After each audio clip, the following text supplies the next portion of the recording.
Hello, and welcome to a new season of Interpreting India. Geopolitical realignments, sustainable growth, healthcare financing, inclusive digital transformations, climate change, supply chain disruptions, urbanization, and several other critical global matters envelop the world as India holds the G20 presidency. We at Carnegie India continue to bring voices from India and around the world to examine the role of technology, the economy, and international security in shaping India's future. I'm your host, Shayud Roy, and this time we are talking about labor intensive manufacturing in India.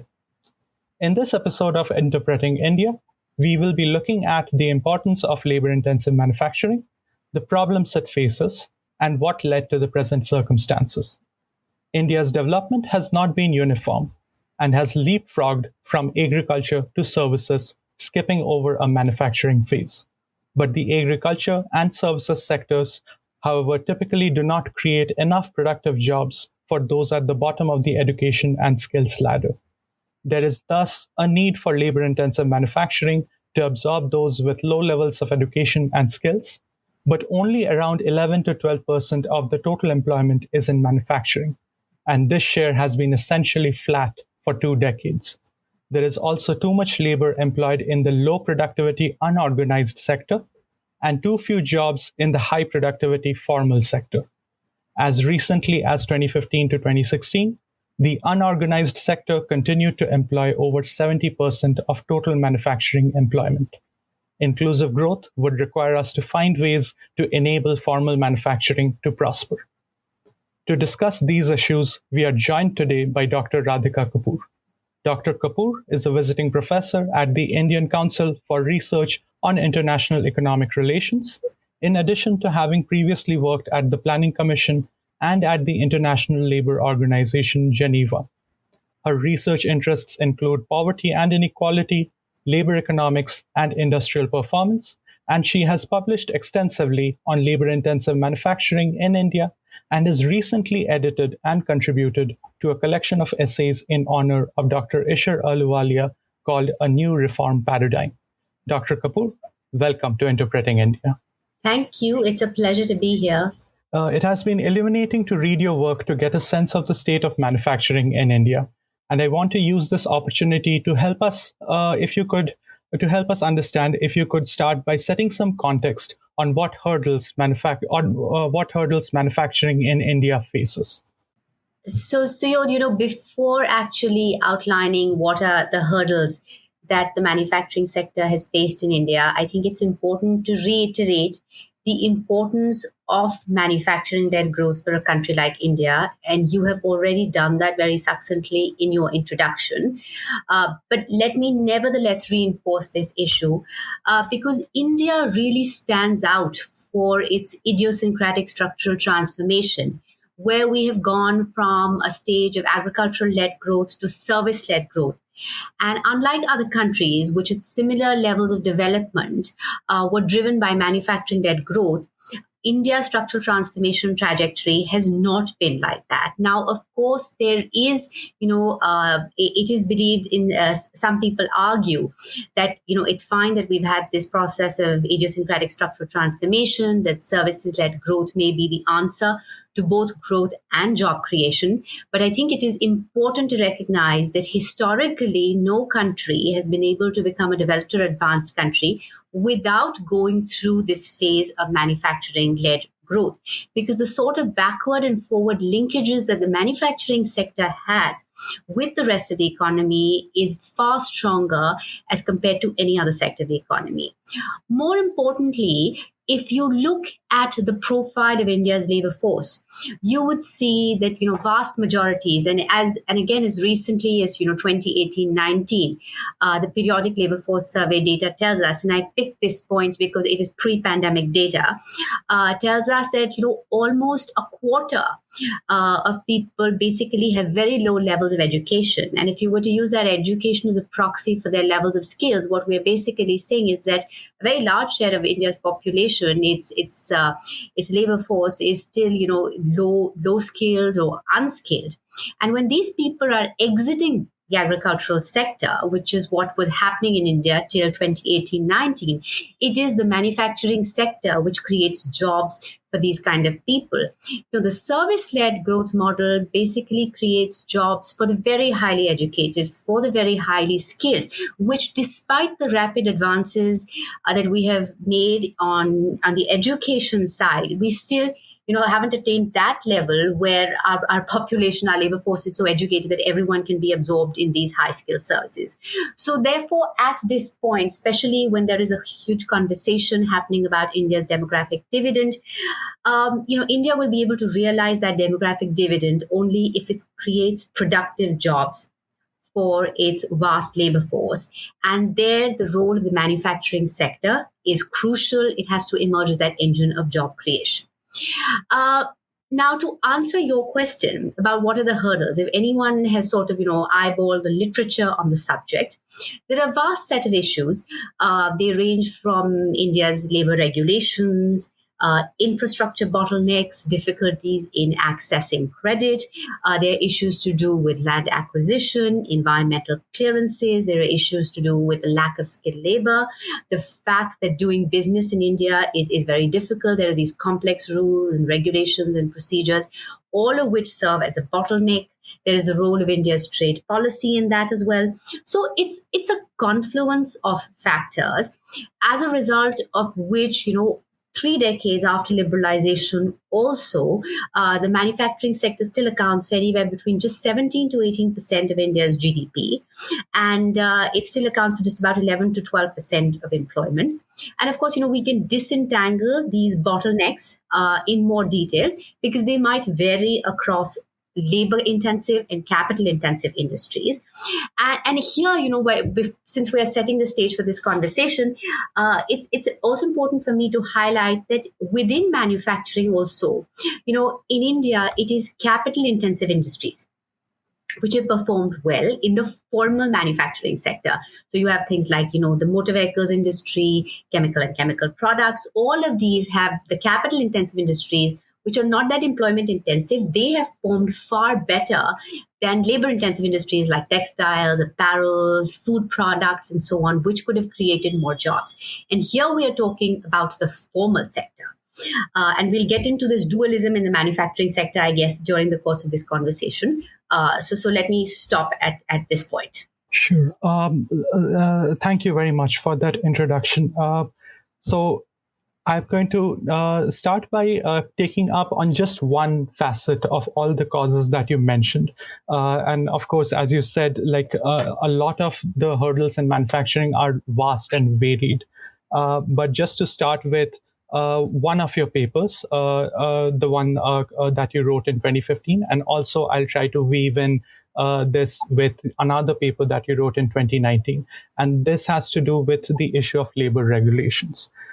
So we know that over time, there has been a lot of, the issue of labor regulations have been contentious.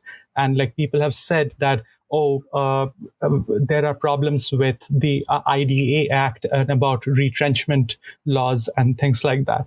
But you have mentioned in your papers, and as well as other authors have mentioned something similar, that these labor regulations have actually been around for decades. But instead, we are seeing that the labor intensivity is actually falling across industries. So it cannot be the whole story. The issue of labor regulations themselves cannot be the whole story. So what would be your take on what firms have done to get around this? So the question of the role of labor regulations in impacting India's industrial performance has frankly got way more attention than it truly deserves, to my mind, in both the academic literature and the policy discourse. Because if you pick up most papers, they will invariably argue that the reason that manufacturing, in particular labor-intensive manufacturing, has not done well in India is because India has very rigid labor regulations. And a lot of that rigidity stems around from, in particular, the Industrial Disputes Act that you mentioned, Chapter 5B of the Industrial Disputes Act, which says that basically if a factory wants to lay off even one worker, it has to seek the permission of the state government in which it is located to lay off off or retrench that one worker if it has 100 or more workers. Regulations such as these or regulations stemming from the Factories Act and so on have created this perception that India has very rigid labor regulations. And arguably, that's not untrue. But it's also important to recognize that what these labor regulations are on paper and what they are in practice is completely different. There is a huge divergence between what it is de jure and what it is de facto, because over the years, firms have basically figured out different circumvention strategies where they are able to come around these labor laws to various means, such as, for example, hiring of contract workers, getting people in positions where they give them short breaks in the middle so they don't show up as permanent workers on their payrolls, very often promoting workers to positions of supervisory and managerial staff so they don't get covered under the regulations such as IDA, using apprentices to do regular work. So there are various sort of strategies that firms have used to circumvent those regulations. And even the academic literature which has argued that it is labor regulations that hurt the performance of the manufacturing sector, a lot of that basically stems from one very famous paper by Besley and Burgess in 2004, where they basically created an index which classified states as having flexible or inflexible labor regulations based on their analysis and interpretation of amendments which were made to the Industrial Disputes Act. And that index that they created has basically been used by a vast number of academic papers. I mean, all of us, including myself who work on this subject, have used that paper and tried to analyze the impact of these regulations. And a lot of papers have, of course, come to the conclusion that these stringent labor regulations have hurt, productivity, output, employment growth, investment in states, and so on. But more recently, there's been a very sharp criticism of this index by Professor Aditya Bhattacharjee at the Delhi School of Economics, where he points out all the econometric flaws, the measurement issues, the technical issues which are there in this index, and highlighted how flawed it is. So, there is this technical argument about what is wrong with the index, and therefore one has to be cautious in interpreting that academic literature. And the second is, of course, you have to see what these laws are on paper versus what they are in actuality. And even when we do all these academic exercises, we are not able to capture what is happening de facto. We are just interpreting the law as it is. But I think, more important than that, is the fact that, I'm not saying that, while I may say that, labor regulations this discussion is a bit of a red herring in this discourse around the performance of labor-intensive manufacturing. But I do want to highlight that even for us to be good at labor-intensive manufacturing, we need to have a workforce with a basic level of industrial literacy. You don't need very high-skilled workers or whatever, but you need them to have a basic level of industrial literacy. That requires investing in their human capital. Now, traditionally, we know that we have not done very well on that. And this is not a problem which is of recent origin. It's been a problem which has been there forever. So I think recognizing that we need to enhance the productivity of our labor for labor-intensive manufacturing to do well is extremely important. And even for the labor regulatory framework, while, it is indeed the case that firms need to be able to have some sort of flexibility to manage their workforce. You cannot put, very onerous regulations on firms because that obviously inhibits their incentive to invest and expand and so on. But at the same time, if we have these precarious work relationships where there's a lot of instability, there is very little incentive for a worker or a firm to invest in each other. Firm-specific human capital doesn't get accumulated. So how is the worker's productivity or the firm productivity going to enhance? So therefore, I would say that, from the labor regulation perspective, the discussion needs to shift from this of thinking of it in terms of flexibility versus inflexibility to instead thinking about how can we have a labor regulatory architecture that can, in fact, enhance the productivity of our labor and thereby allow labor-intensive manufacturing to grow. So this actually reminds me of something that I read in a chapter that you've written in the book that we mentioned at the start of the podcast, where you mentioned that the average years of schooling in India are about 4.4 years to China's 7.5. And even there, you have stressed that we need to stop, or rather, industries need to stop thinking of labor as a factor whose wages have to be pushed down instead of as a resource of human capital which has to be invested in. Um, would it be fair to say that this is tied to the fact that more skilled labor would help in the transition to an industry setup where we have larger firms as opposed to numerous small firms? Absolutely. I think, in fact, this point of skills, uh, it's also worth noting that skilled labor, the lack of availability of skilled labor, is actually cited by industry as a far graver problem than the labor laws themselves. So, in fact, I think it was 2013 or 14 in the World Bank Enterprise surveys.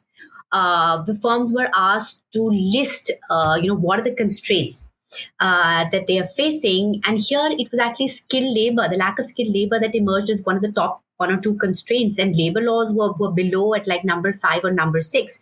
So, of course, it's a far greater factor, and they are interrelated because, like I said, a lot of the skills is what you might acquire in school, in college, during vocational training. But a lot of these skills are also what you acquire at your workplace. That accumulation of firm specific human capital will happen if you have stability in those employer employee arrangements.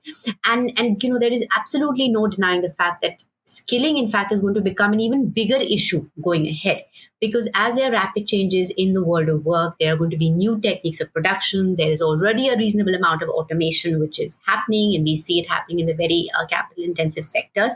Skilling people is going to become important, and what skills we are going to provide them is going to become another important issue, because we can't sort of predict what the jobs of the future are going to be, or what are the tasks which will be enabled in those jobs, say 5 or 6 years from now. So we have to provide workers with this set of foundational skills, which then give them that skill of adaptability, that they can adapt and say that today these firms are using this method of production, and tomorrow we might have to adapt to something else.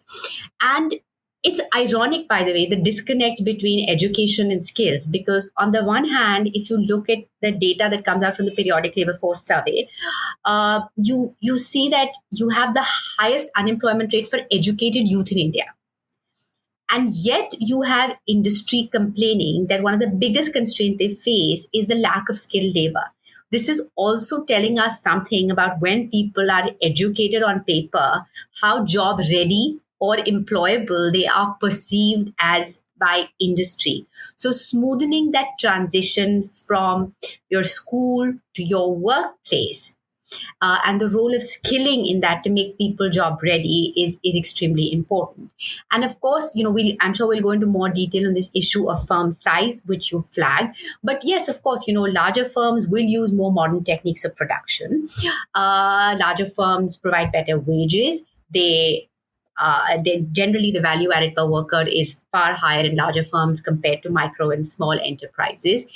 And these skilled workers are the ones who are going to get the jobs there.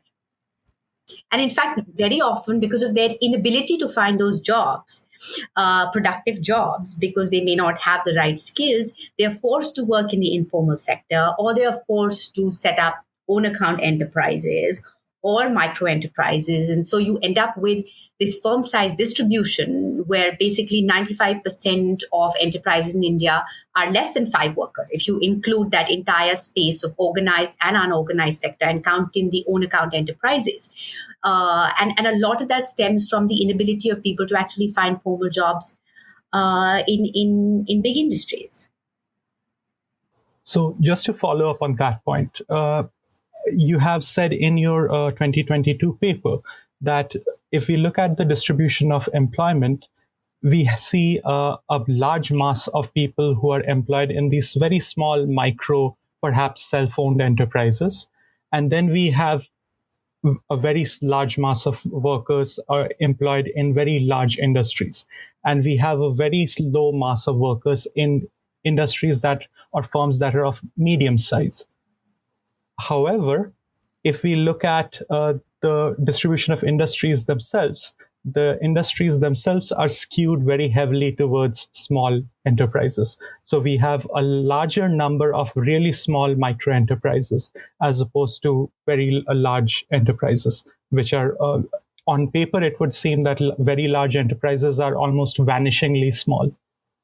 But an encouraging trend in recent years has been that we see this share of large enterprises increasing over time.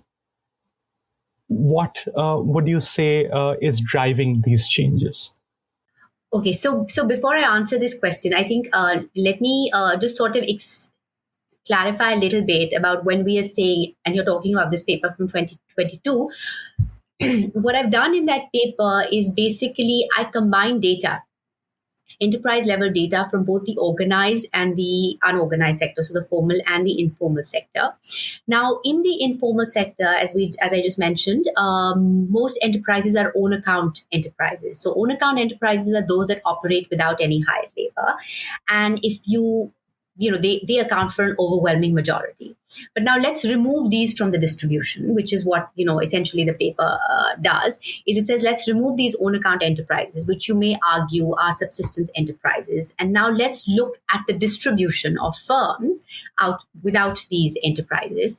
And they're micro enterprises following the definition of the OECD, because India's definition of micro, small, medium enterprises comes from the MSME Act, which is based on investment in plant and machinery and turnover, and those can't exactly be mapped to our enterprise level data sets. So we've used in this paper, I've used a proxy of employment, because the OECD defines micro, small, and medium enterprises based on employment. So micro enterprises are defined as those which have anywhere between 1 to 9 workers. And then you have small enterprises which have between 10 and 49 workers, and the medium-sized enterprises have 50 to 249. And anything which is above 250 is basically a large enterprise. Now, if there are two things to look at here. One is that you look at the distribution of firms itself, right? And like you said there, what we find is that basically over 90% of firms are micro enterprises in India. And so you have these very, very small enterprises there. Most of these micro enterprises are in fact in the informal sector. They're not in the formal sector. And most of the large ones are obviously in the formal sector. And what we find here interesting is that even over time, that distribution hasn't changed. So it's not like we moved toward the share of larger enterprises has gone up. It is these micro enterprises which have dominated the distribution for all the time periods that we have data available to 2015-16, because that's the last time that India did this survey on the informal enterprises. Now, this is a very funny kind of distribution, and it's been called in the literature as the missing middle. And why it's been called is because if you look at India's employment distribution in the manufacturing sector, there you find that most of the employment is concentrated either in the very small, which is the micro enterprises, or the large enterprises. So you have this bimodal distribution, and when you plot it out, it looks like a U shape, and that's called the missing middle. And when you look at the distribution of firms, it's called the missing middle, because your large firms are missing, the medium-sized firms are missing, the small firms are missing, and basically what you've got are micro firms, and that hasn't changed at all. But on the employment side, one interesting trends that I find in this paper, when we track the distribution of employment from 2000 to 2015-16, what we find is that the share of employment in the large enterprises, so the 250 plus enterprises, has gone up by about 10 percentage points. And concomitantly, the share of employment in the micro enterprises has gone down by about 9 percentage points. And now this is obviously a positive development, because like I mentioned before, the larger firms are the ones which create better jobs, better paying jobs, the more productive jobs. And we want that kind of shift in the distribution to happen. But what is interesting is that, we need to understand, this is a positive thing. It's something which we observe not just in the aggregate data at the all India level, but also when we disentangle and disaggregate and look at things at the industry level. We look at the state level, and this trend pretty much holds true that the share of employment in large enterprises is going up. And then in a follow-up paper, which is not which is not published yet, but it's a follow-up paper to this paper. My co-author Krishna and I are trying to understand what it is that is actually driving this change in the distribution. And what we are finding is that there is evidence of some small and medium firms that are moving up the size distribution, which might be driving this increase in the share of large enterprises, the increase in the share of employment in the large enterprises. What we're also finding is that there is some evidence of new enterprises, new large enterprises, or new medium-sized enterprises who are entering the sort of the manufacturing landscape. But they're basically both these features, which are very interesting. And the first one is of particular interest because what it's telling us is that there are some dynamic SMEs. I don't say micro because the micro ones which are 1 to 9 are not jumping into this 250 plus bin. It's basically the ones who are in the medium or the small category that are moving up, and that's telling us that there are some of these dynamic enterprises, what are called gazelles in the literature, that are moving up in the size distribution. So the question then is, how do we identify these dynamic enterprises, these gazelles, and what's it on the policy side that we can actually do to support them? And identifying these is really challenging. And if we were able to do that, I think it would make things very relatively easy. But that challenge is very much there, but it's an encouraging sign because it tells you that there are dynamic enterprises which are growing. Because otherwise, if you look at the rest of the manufacturing landscape, what you see is basically dominated by small firms, which are very old also, because that's the other dimension we look at in this. Because in the global literature on firm growth, one very important variable is also the age of the firm. And the Indian manufacturing landscape is dominated by both small and old firms, which is telling you that firms are not growing as they age. So they're basically just languishing there. They're not expanding, not creating jobs, not becoming more productive. So, but there are these few positive, dynamic firms out there. So the talk of small firms actually brings to mind the Small Scale Reservation Act, I believe it was called, the Small Firms Reservation. The Small Scale Reservation Policy. People have pointed out to that policy as responsible for limiting the growth of these firms by incentivizing them to stay at a particular size over the years. Would you say it's fair to ascribe the blame for limited growth on these so-called dwarf firms? So I wouldn't use that word. So, again, the small scale reservation policy was the cornerstone of India's industrial policy for many, many decades. And it, of course, incentivized firms to remain small. It had a huge adverse effect on their productivity. And there's a large body of work. There's work by Dr. Rakesh Mohan, there's work by Dr. Ahluwalia, and they've all documented the adverse effects of this small-scale reservation policy. And of course, the policy has been done away with, and all the items which were on the reserved list were removed after 2015. I mean, the process started in 97, but the last item was removed in 2015. So, there's enough academic literature also which supports the fact that the small-scale reservation policy definitely had an adverse impact. Also, I want to add to this, when we're talking about these small and medium enterprises, a lot of them are in the informal sector. And, the question of why there are so many enterprises that are still in the informal sector, because I think you mentioned even in your introduction, if you look at the manufacturing sector, it's dualistic in nature. So you have, some enterprises which are in the formal sector. Vast majority of enterprises are in the informal sector, while the formal sector accounts for a much higher share of output. It accounts for a much lower share of employment, and the opposite holds true for the informal sector.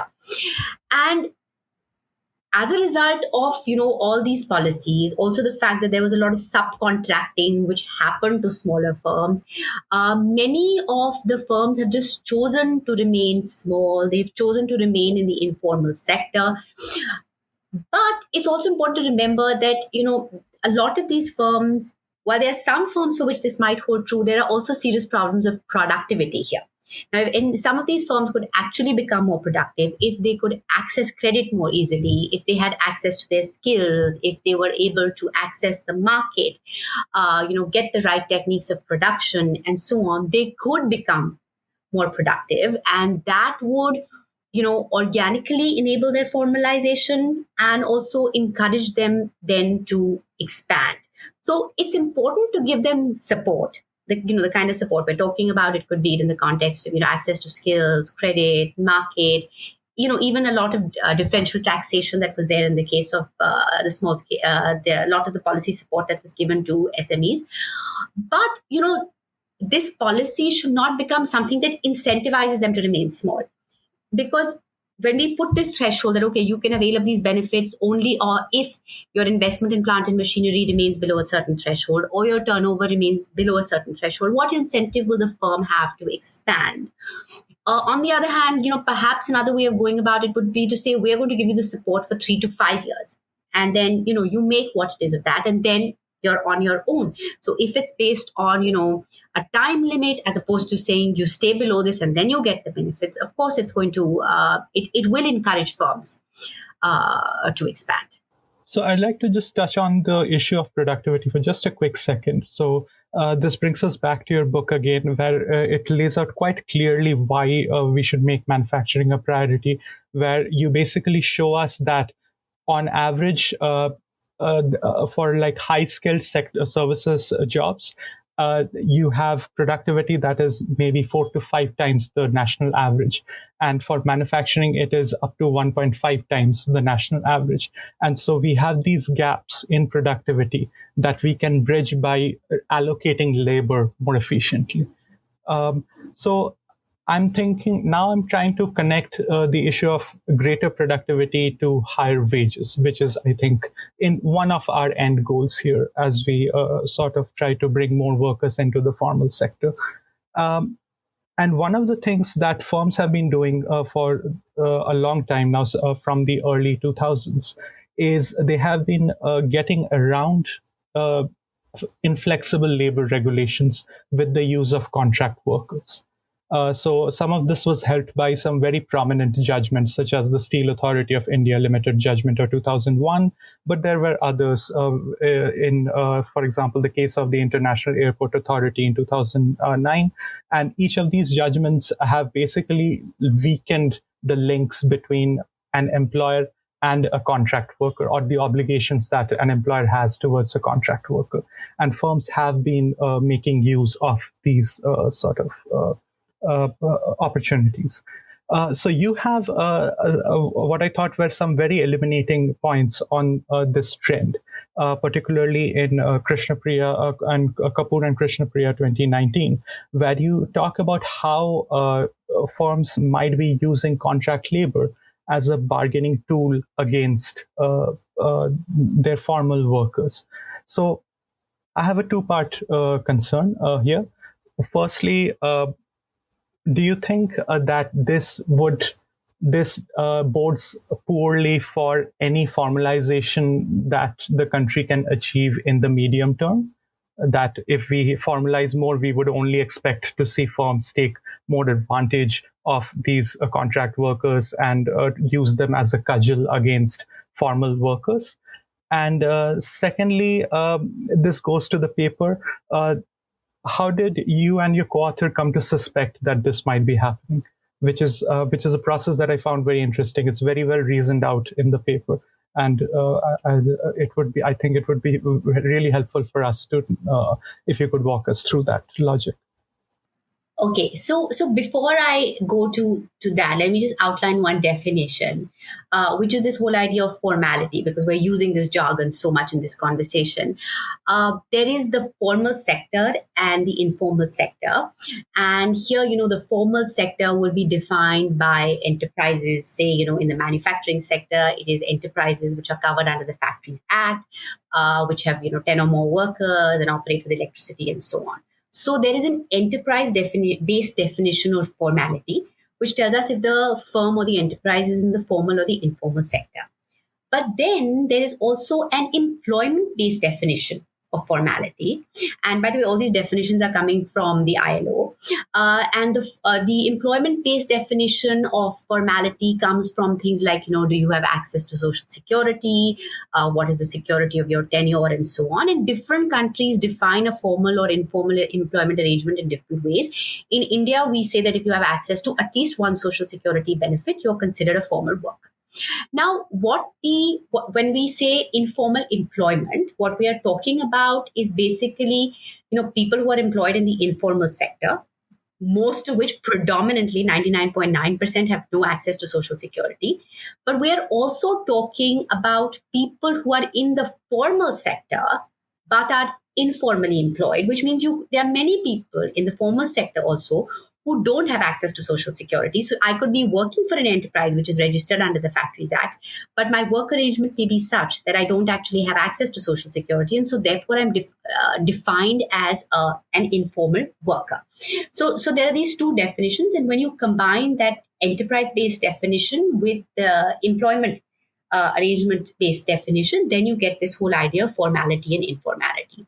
And so what happened was that, when we started analyzing the performance of the manufacturing sector, and we find that the annual survey of industries, which by the way is an extremely rich database on India's industrial sector, which gives you excellent details on what the composition of the workforce is, what kind of employment arrangement you have, the wage bill, and so on. They're basically two categories of production workers over there. One are directly employed workers, those who are hired directly by the firm. So they're on the payrolls of the firm. And therefore, when we talk about things like Industrial Disputes Act and so on, when you count how many people they are on the firm's muster roll, these are the people who get covered under that. The alternative is that you have contract workers, where firms can basically hire workers via a contractor through an intermediary. Now, what we found was that between 2000 and 2015-16, in the formal manufacturing sector, which is the annual survey of industries database, employment increased from about 7.5 million to somewhere to about 13.9 million. And about almost half, I think it was 47% of the growth in production workers had actually come from contract workers. Now, if you look at there is, of course, the growing use of contract workers is something which has been documented by many people before us.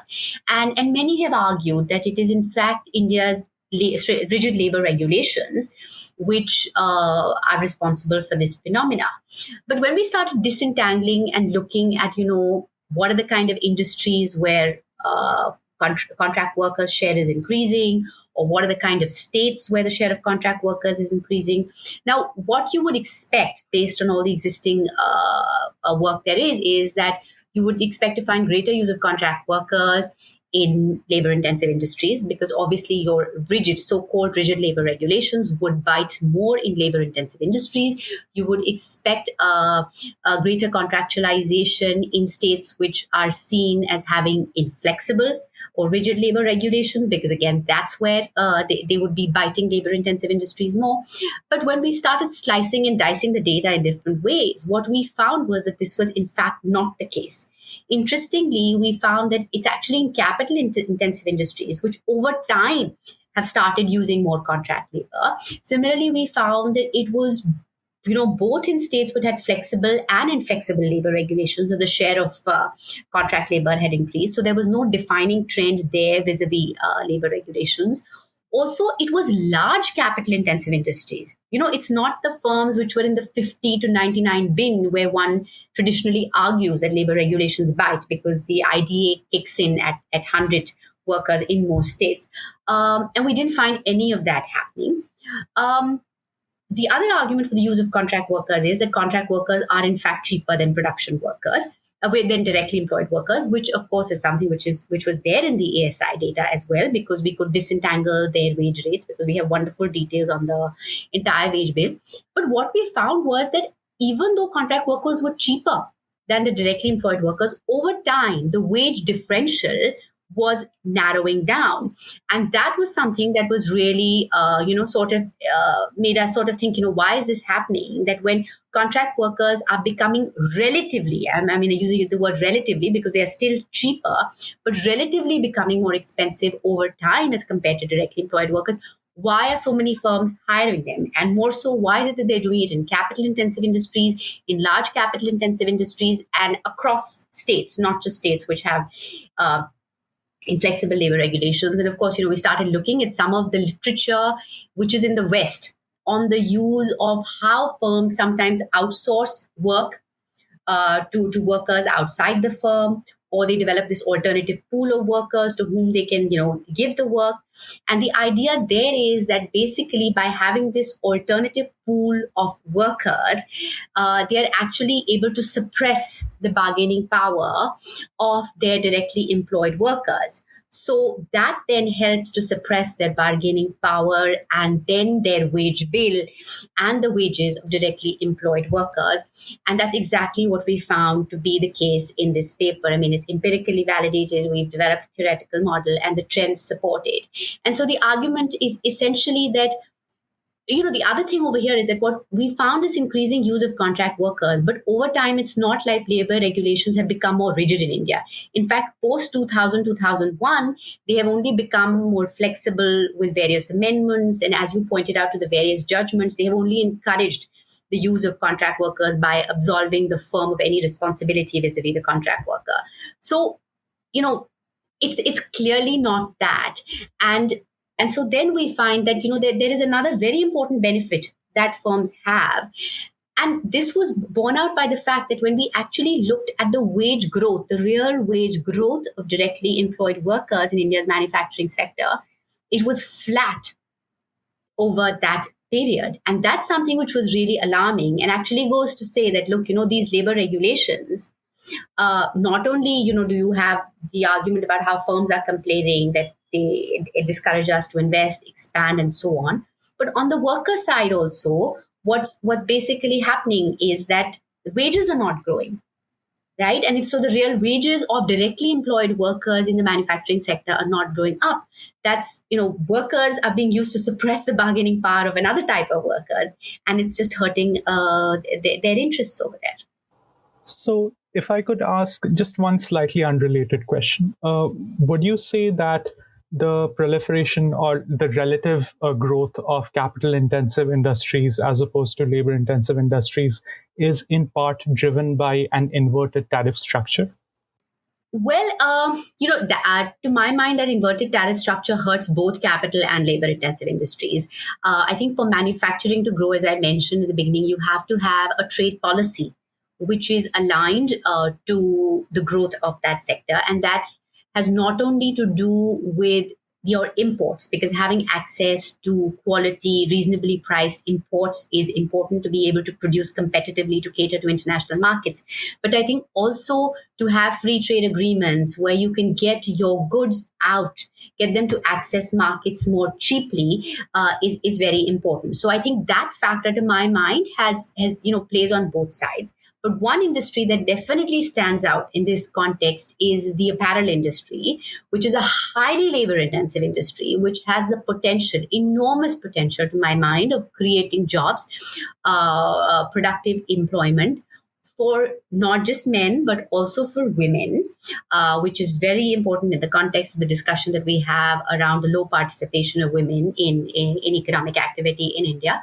And that's one sector which has definitely been adversely impacted by our trade policy, the high tariffs, import duties that are there on synthetic fibers, because as you know, the world demand is shifting towards clothes which are made from man-made fibers, whereas it's very expensive to get those in here, to get them to reach the apparel manufacturers. It's expensive, so they're not able to produce competitively for international markets.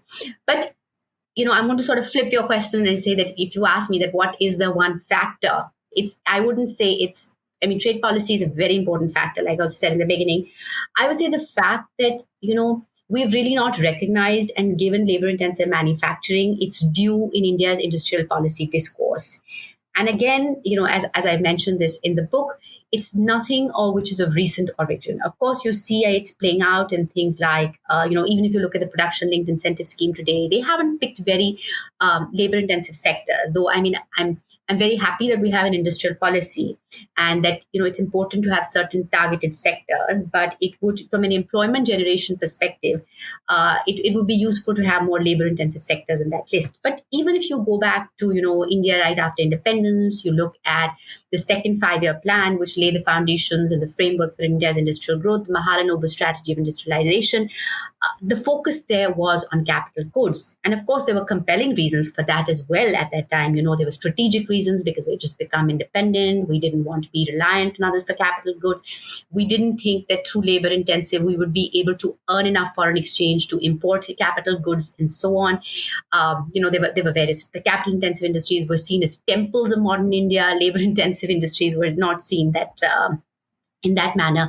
But I think traditionally the neglect of labor intensive manufacturing, the fact that industrial policy has not given it its due, is a very, very big factor, which is responsible for that. And now we are at this point where basically, in most of the labor intensive industries, the production, the work is happening in the informal sector, in small and medium enterprises. And so the question then becomes of how do you really enhance the productivity of these enterprises to make them, grow, let them cater to export markets. And it's not just about, let's get a few large enterprises to set up in labor intensive sectors. I mean, of course, that's good. But given the existing status quo, the firm landscape that is there in India, it's very important to also think about how many of these MSMEs, which are in the informal sector, doing very labor-intensive activity, how their productivity can be enhanced. And, effective cluster development policies here can play a very, very important role. So, to bring us back to the issue of labor regulations and some of the things that we have discussed in your papers, but would you say that, so we have had a few labor reforms in 2022. Do you see them correcting for or having a major impact in the future for labor-intensive formal manufacturing? So, well, definitely. What the 4 labor codes, which to my understanding are still not in effect. They've been announced and passed in Parliament and so on, but they're still not in effect. So, one of the problems with the labor law landscape was also there were far too many laws. There was duplication. So the whole, there needed to be this exercise of rationalizing them, harmonizing them, codifying them in a simpler manner. And that, of course, is one of the things that the current labor codes try to do. And that's a positive. But it's important to remember that, a lot of the things that we are talking about, which have hurt manufacturing, say in the context of Industrial Disputes Act or regulations imposed by Factories Act that you've got to have like, a spittoon here and, onerous things like that. I mean, state governments have parallelly already been making amendments on a lot of these acts. So on this labor issue, there is the subject, labor being on the concurrent list. There are things that the central government is doing, which are the 4 codes. But then there are all these amendments which are being made by the state government, which are perceived as being employer friendly. For example, the increase in the threshold of IDA from 100 to 300 workers that we've seen in states like Rajasthan, the increase in the threshold of the Factories Act. So let's sort of disentangle these two and then answer that question.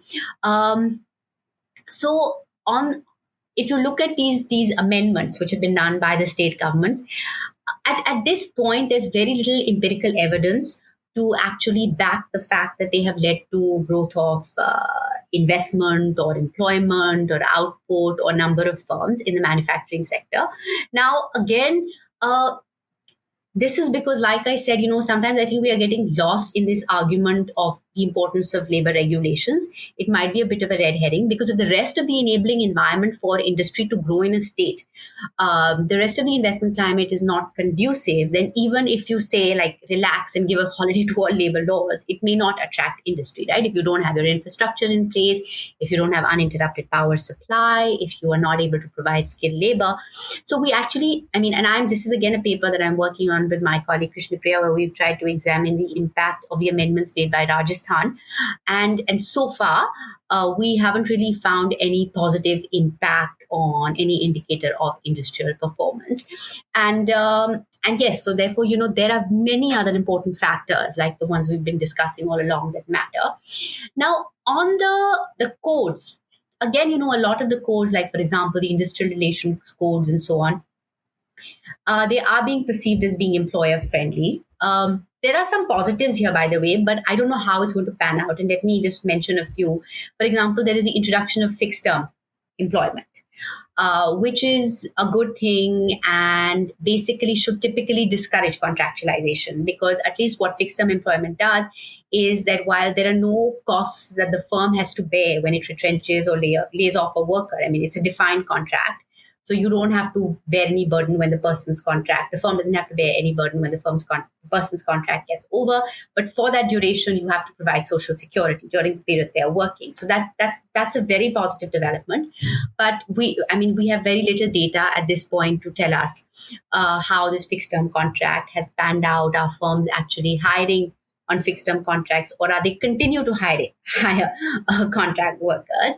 The other, of course, is the code on social security, which is really interesting, which basically again says that, as I told you, you have the employment-based definition of formal and informal workers, or organized and unorganized, the jargon that we use in India. And what that code says is that we're also going to provide social security through unorganized workers. So that, of course, is a very, very positive thing. But of course, there are huge challenges in how this is going to go forward. I mean, the first step has been to create this database of unorganized workers through the eShram database. But the question of who is actually going to fund this, how they're going to deal with the issue of migrant workers, the state can possibly not provide social security there. So, that's how it's going to play out is unclear. Similarly, the code on minimum wages is a very positive thing to the extent that it has said that minimum wages will now also have to be followed in the informal sector.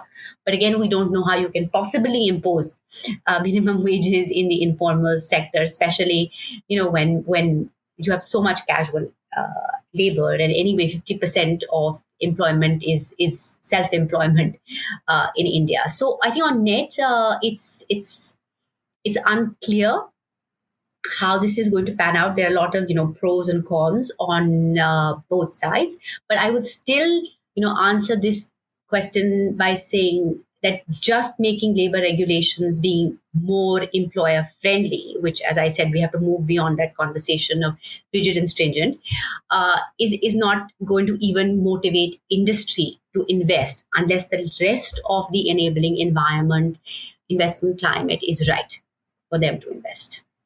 So some of the things that you just mentioned sort of tie in with the competitiveness and productivity of firms. And I kind of want to use this opportunity to talk about something that you've mentioned in your chapter in the book in honor of Dr. Ishwar Ahluwalia.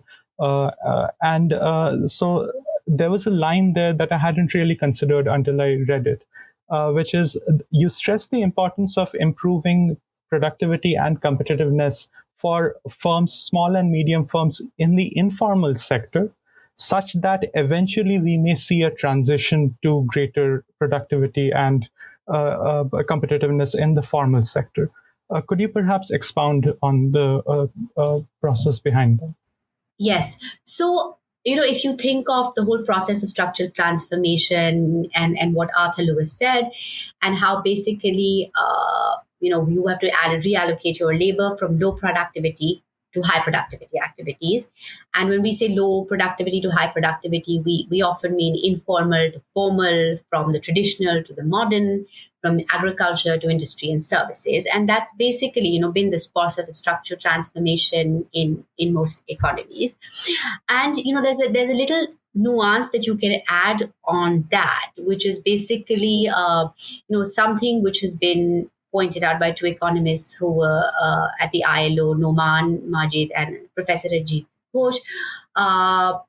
They have actually argued that in labor surplus economies such as India, it is possible that we will not see that process of structural transformation happening straight from the informal to the formal.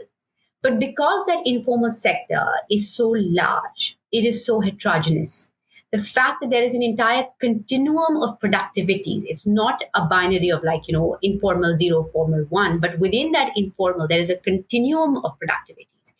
It is very possible that actually, when we are talking about productivity, increasing a firm's productivity, they might remain in the informal sector, but still move up that productivity distribution.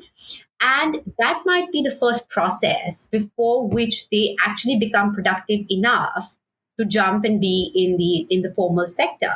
So, and that's why when I was talking about small and medium enterprises and saying that why you need to focus on them is because there are many such dynamic enterprises which are there even in the informal sector, which, if provided the necessary support, can actually grow and expand and enhance their productivity, and eventually they will move into the formal sector. So what they say, which to my mind makes a lot of sense, looking at also the sort of statistics that are there in that chapter where we analyze the productivity differential between the formal and the informal sector. And of course, the informal enterprise database that we have in India is also, quite a fascinating one, where you can again look at gross value added per worker across different sorts of enterprises in the informal sector.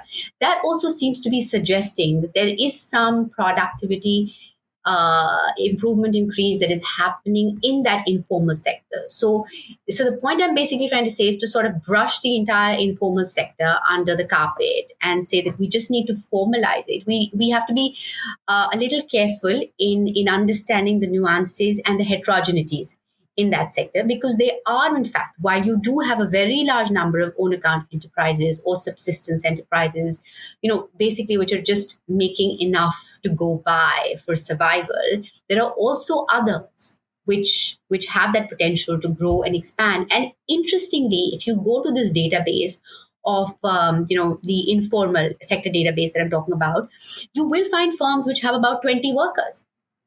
There are even firms which have 40 workers. Now, you would think that these firms should actually not be in the informal sector. Technically, they should be registered in the Factories Act and be covered in the formal sector database. But you're still finding these firms.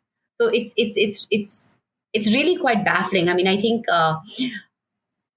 there's still a lot of work to do on the informal sector to really understand what's going on there, because it's really quite complex, but it's very integral to that growth story. It is very integral to the story of structural transformation in India, because there will be a lot of churn that will happen in there before the movement happens to the formal.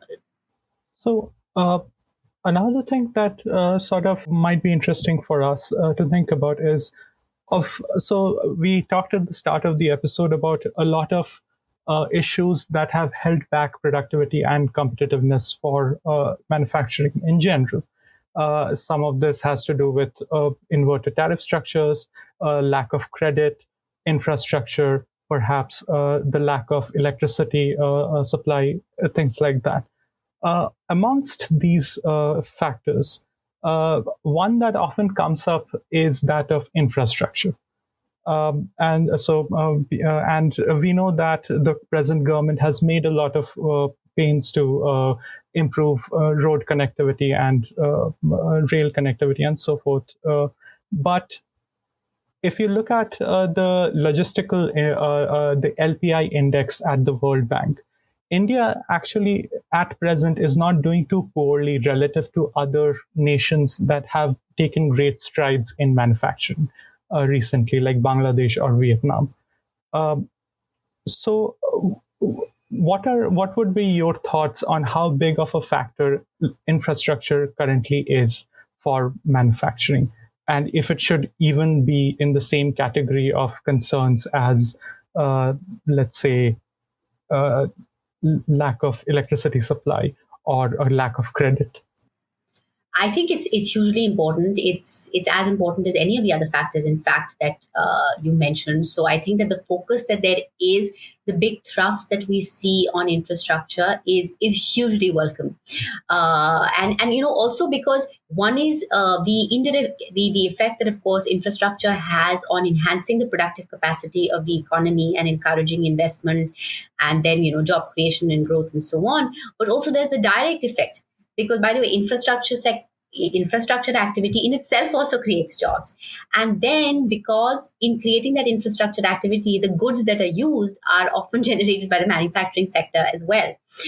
So therefore, it's actually one of the key sectors that the government should be investing in, and is rightly doing so at this moment in time. Now, again, on this infrastructure, I think one has to be like you have this whole discussion between the large and the SMEs.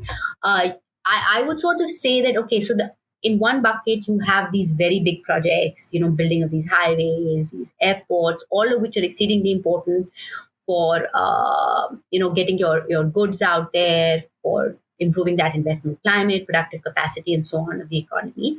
So all these projects are very important, but many of these projects also have very long gestation periods.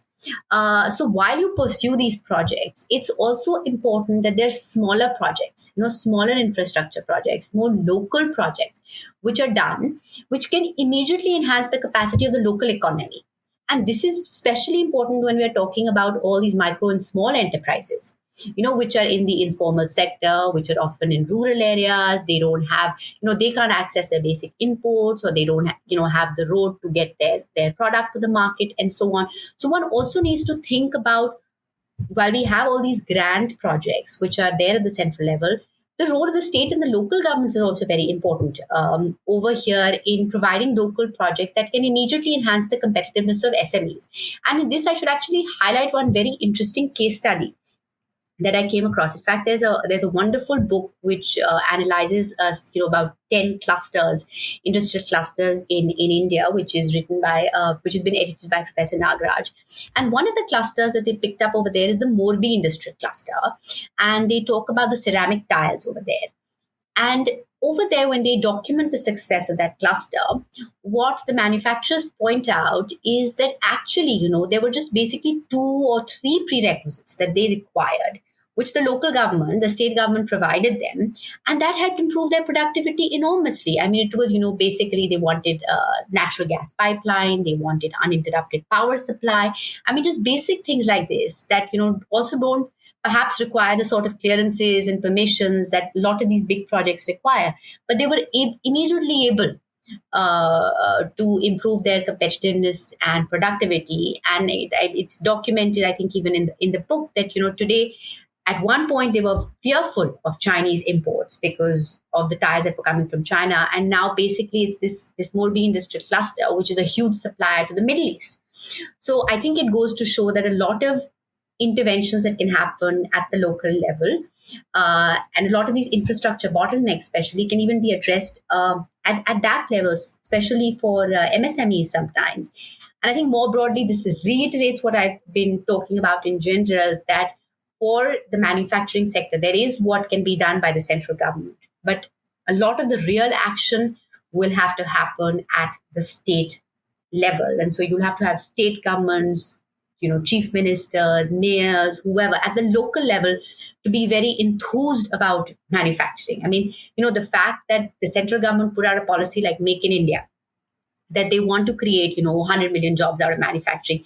Having that goal sent the signal that we are serious about manufacturing. We're no longer saying that, look, we've leapfrogged this phase of manufacturing-led growth and we can get by without it. So that signaling is important, but a lot of the real action is going to happen at the state level. So, on various dimensions. And one example of that is, of course, the infrastructure one I gave you. Thank you very much, Dr. Kapoor, for joining us for this discussion. This was very helpful, and I hope our audience also gets a lot out of this discussion as much as I did. Thank you again, and hopefully we will keep in touch. Thank you. It was a real pleasure to speak to you. Thank you for your very sharp questions.